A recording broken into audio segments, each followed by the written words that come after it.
Elimika na Mahasin TV, pata kujua wema wa Uislamu.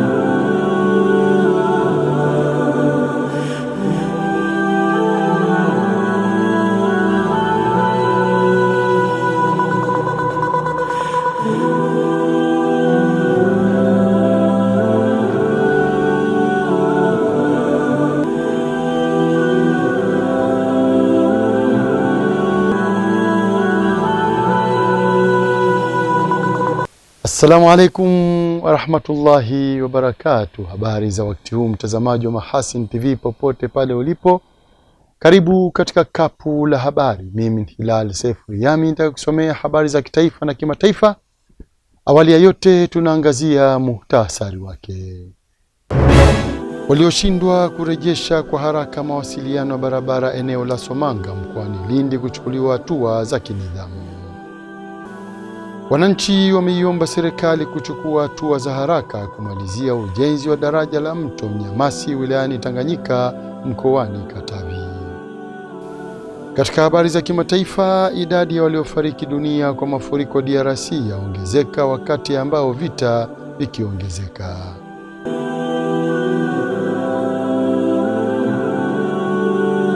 Na mkapu la habari linaanzia mkoani Lindi.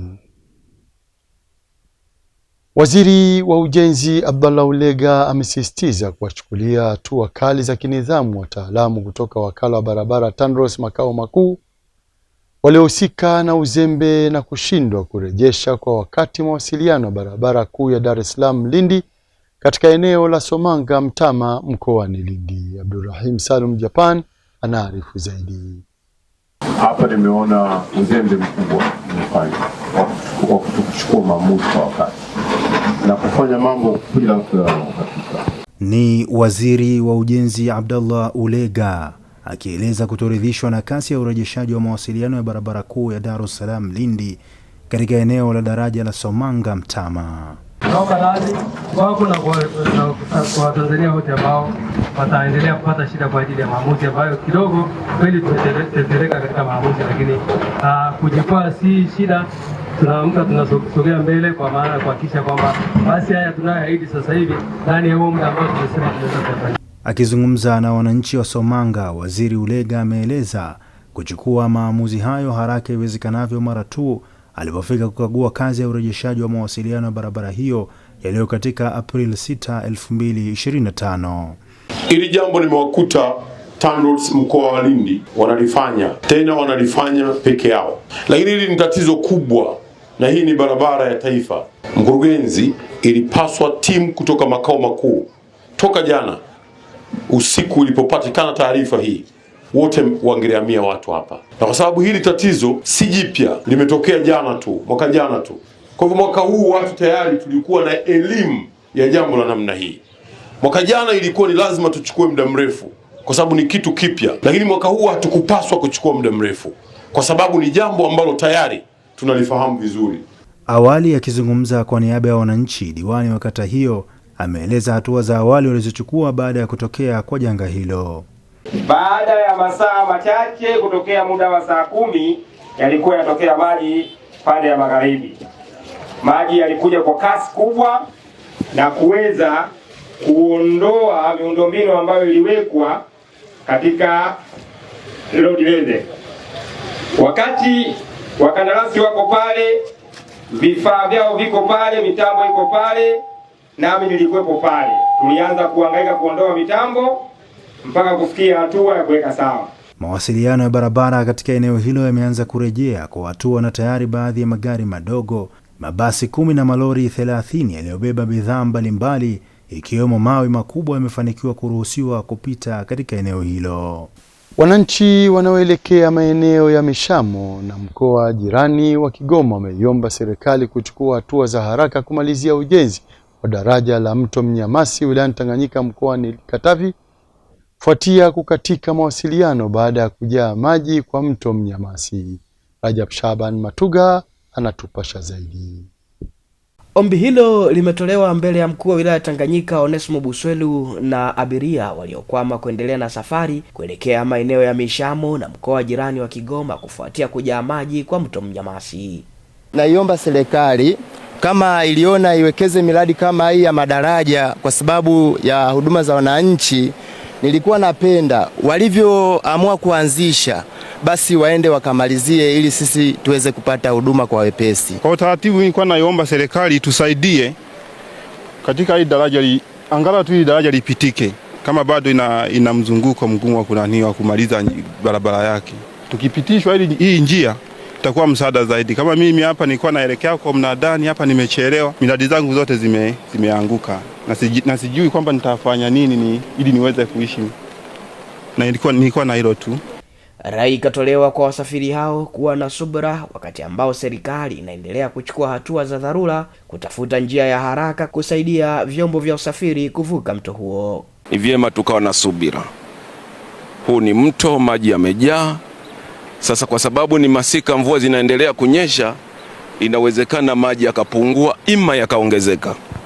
Kwa hiyo ni vizuri tukachukua tahadhari. Kadri maji yatakavyozidi kupungua, tutafanya utaratibu tuhakikishe hivi vyombo vya usafiri hapa vinavuka kwenda ngambo ya pili kwa ajili ya kuendelea na safari. Rai yangu kwenu ni muendelee kuwa na uvumilivu.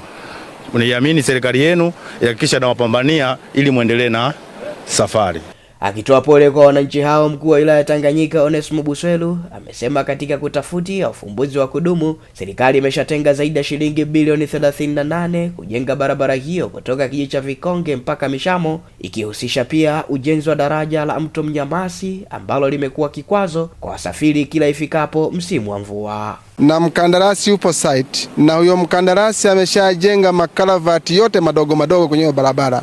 Ninyi ni mashahidi mnapita. Kilichokuwa kimebaki ni hii daraja kubwa la mto Mnyamasi. Kama mnavyoliona hapa nyuma, limesimama kidogo, lakini habari njema ni hii. Mkandarasi ameshalipwa tayari sasa hivi fedha bilioni 5.9 na baadhi ya mafundi wake mahiri waliobobea walikuwa wamesafiri kwenda China. Wameanza kurejea.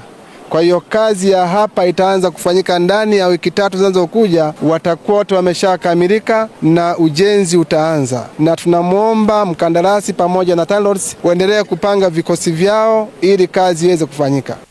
Rais wa Zanzibar na mwenyekiti wa Baraza la Mapinduzi Mheshimiwa Dr. Hussein Ali Mwinyi akiwa anaendelea na ziara yake nchini Uingereza amefanya mazungumzo na viongozi na kampuni na taasisi mbalimbali zenye makao makuu yake nchini humo.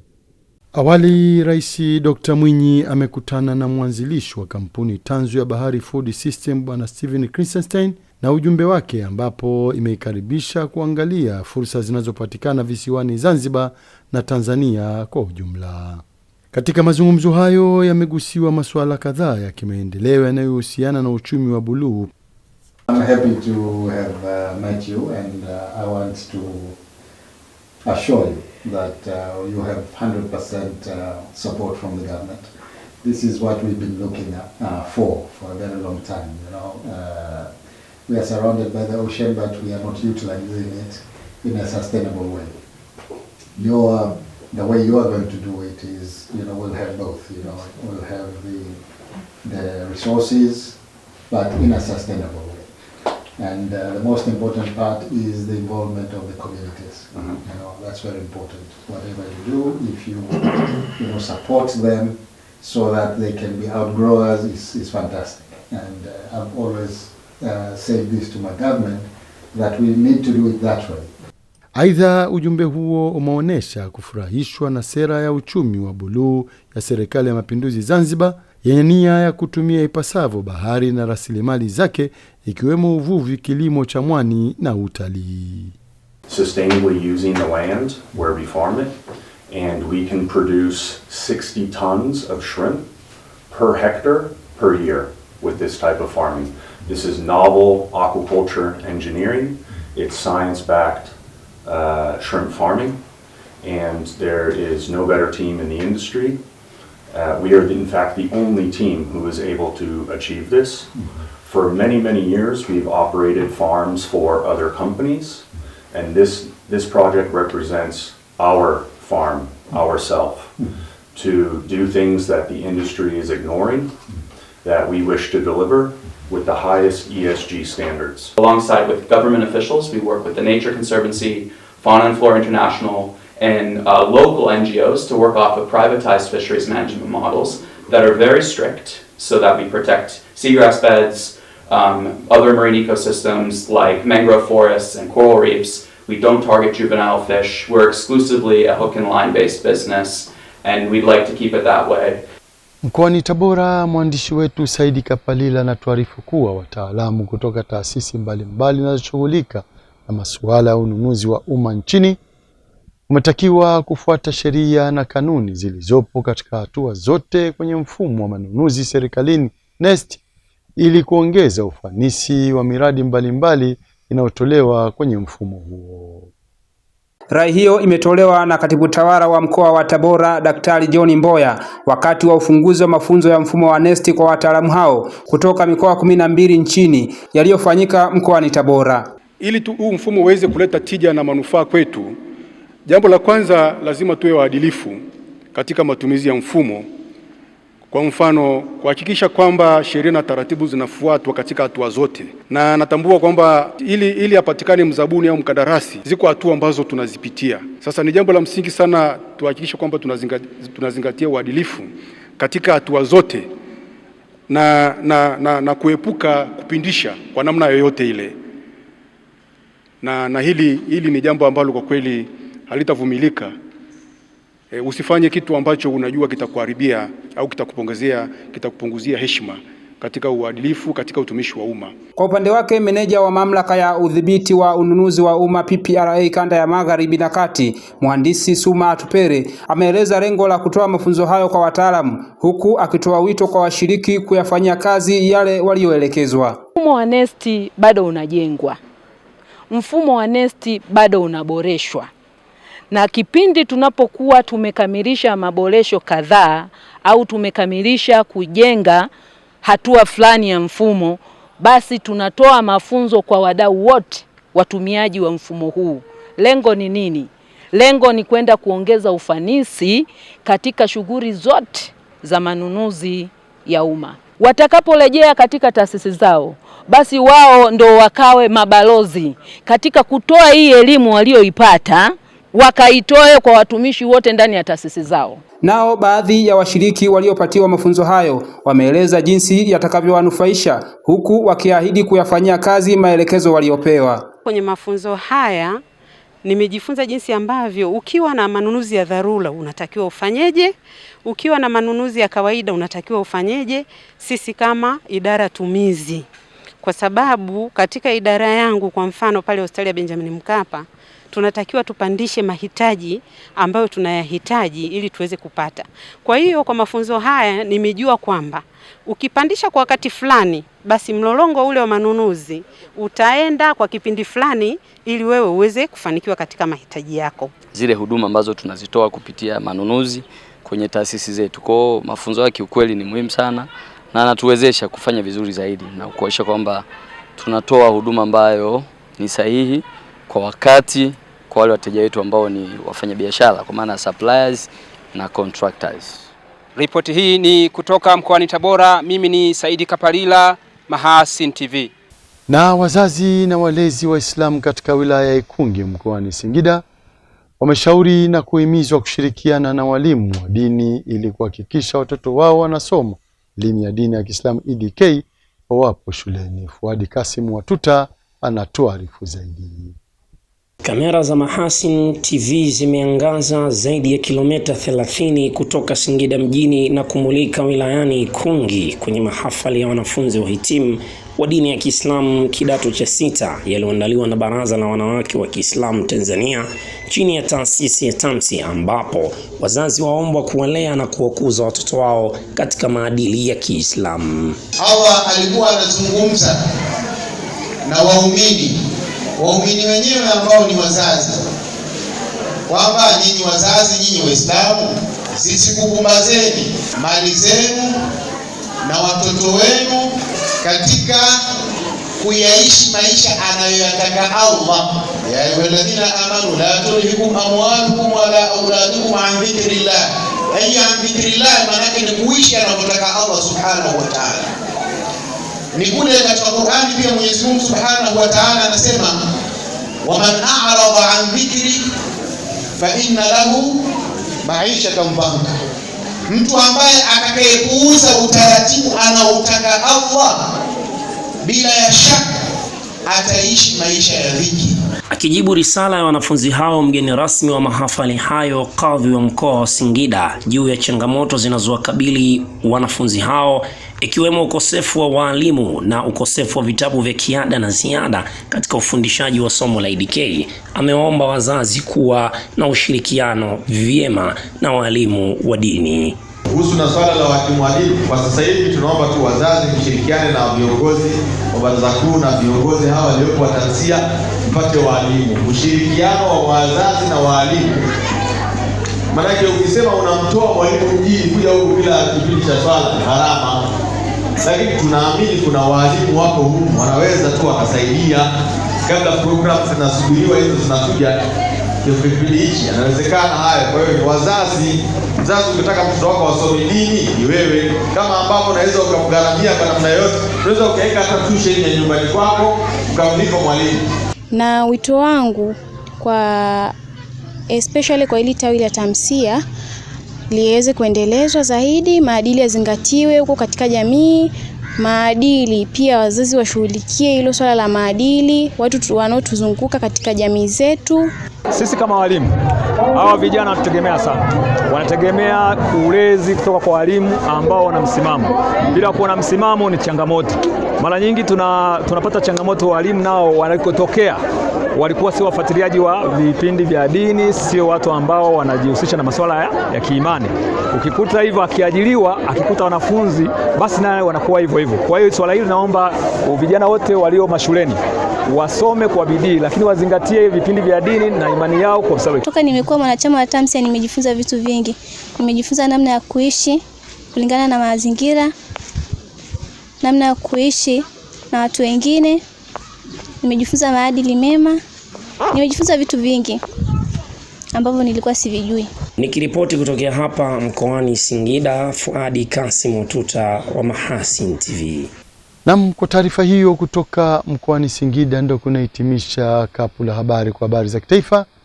Tupate mapumziko mafupi na kisha turejea hapa kuangazia habari kutoka nje ya mipaka ya Tanzania. Hii ni Mahasin TV, pata kujua wema wa Uislamu. Mahasin TV, channel namba 455 katika kingamuzi cha Azam.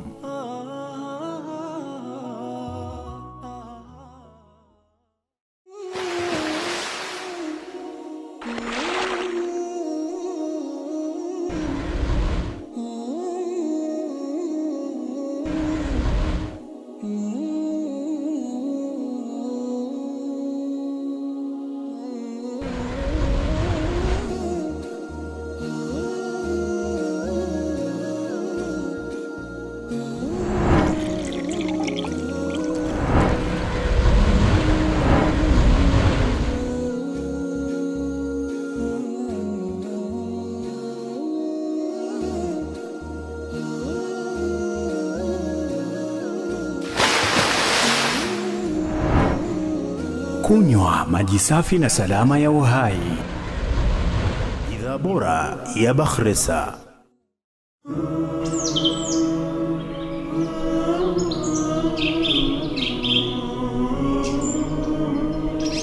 Mahasin TV, pata kujua wema wa Uislamu.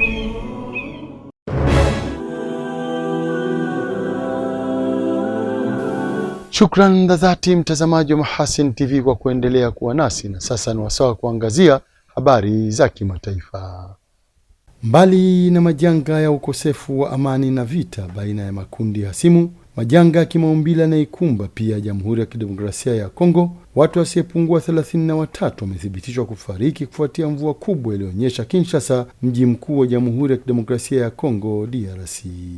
Naibu Waziri Mkuu na Waziri wa Mambo ya Ndani na Usalama wa DRC, Jacquemain Shabani, amethibitisha habari hiyo na kuongeza kuwa mvua kubwa ilionyesha mfululizo wa usiku wa kuamkia Ijumaa na kuendelea hadi Jumamosi imesababisha uharibifu mkubwa katika wilaya kadhaa za mji mkuu Kinshasa na kuacha watu wengi wamejeruhiwa na nyumba kuharibiwa.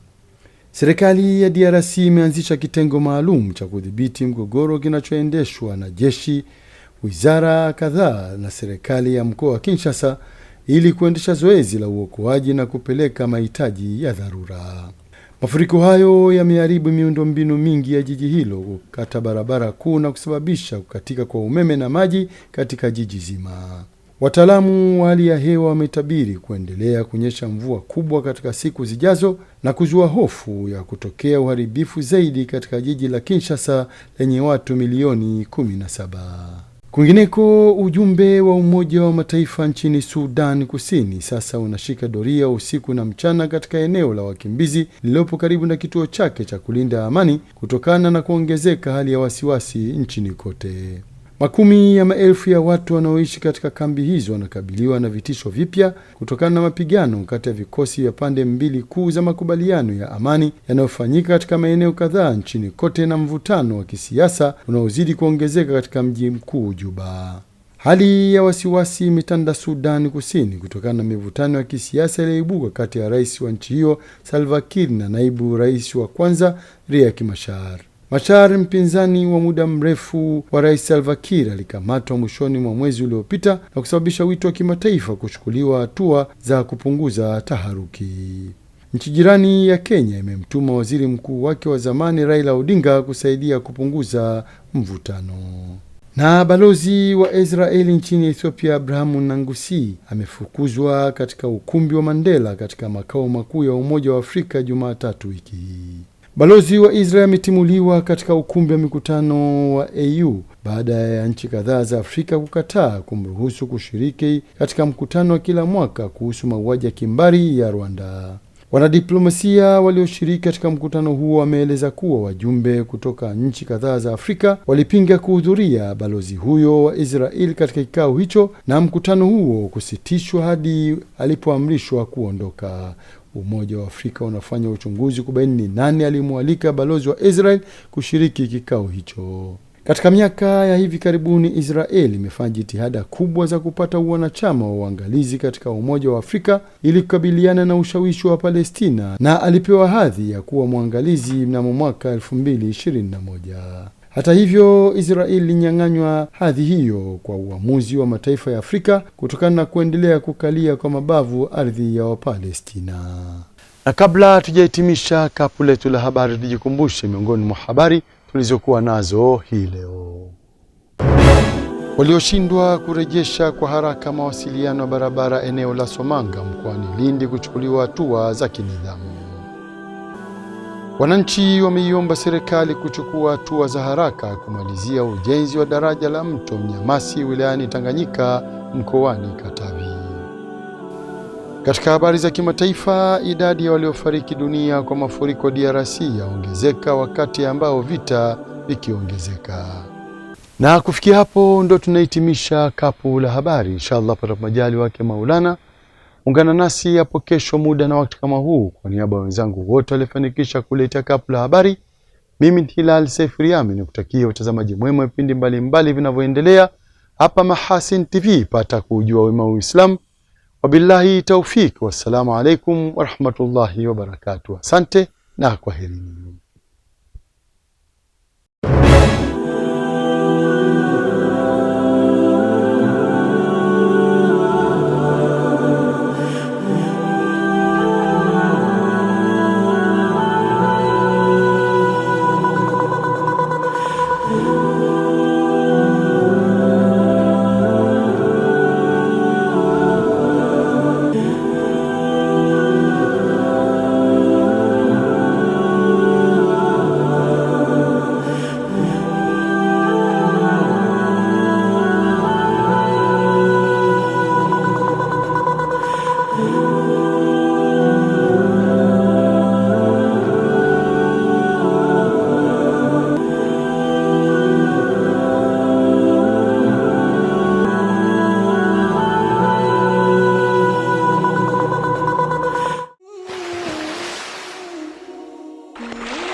Kunywa maji safi na salama ya uhai. Bidhaa bora ya Bakhresa.